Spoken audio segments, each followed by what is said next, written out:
Everyone, and welcome to the Planet FM meeting of Alcoholics Anonymous on 104.6. My name's Judy and I'm an alcoholic and will be chairing our meeting this morning.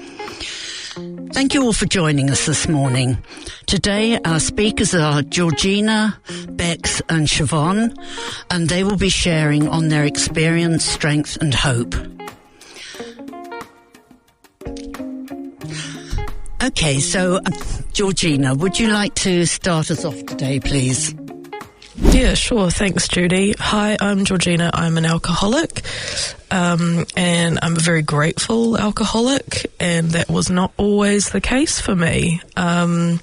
So my drinking would have started in my teenage years, and at the time I thought that it was sort of on a par with my peers, so my drinking was kind of just on the weekends, you know, but even early on I kind of got the sense that I was sort of, I was always seeming to go a bit further than everyone else, and the consequences were a bit more because I was the one that would come to school on Monday and somehow the teachers would know about what I had done.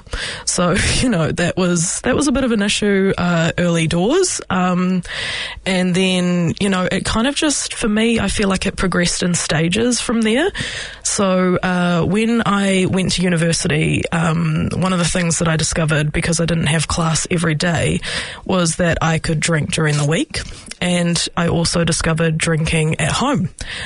So those two for me were big escalations in my drinking, but it felt like I was an adult. It felt like really sophisticated, even though the fact of the matter was I was drinking at home by myself, you know, and I just thought that was fine.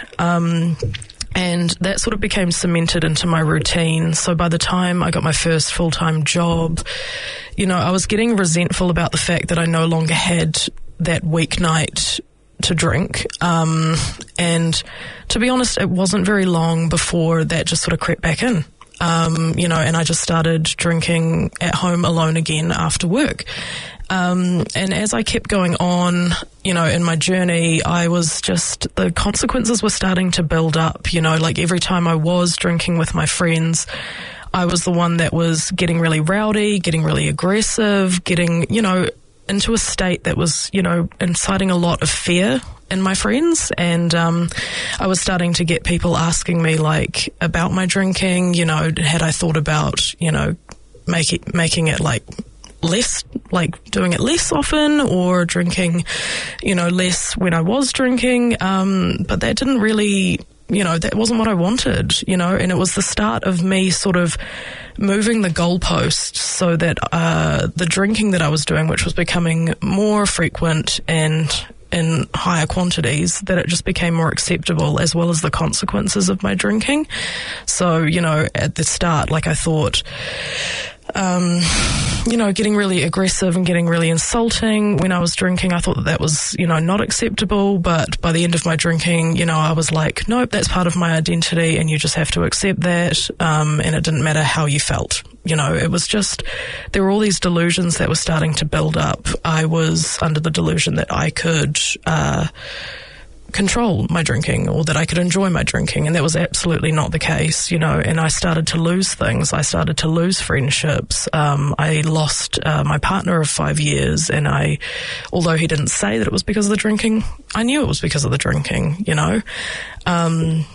My rock bottom came about not long after I lost my mother.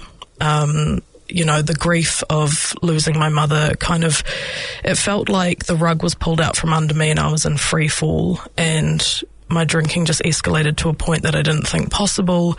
And it was one night that I was out drinking with friends that I went into a blackout and I harmed myself or tried to, and they had to call the police, and the police took me to, you know, hospital, and I was put on overnight watch.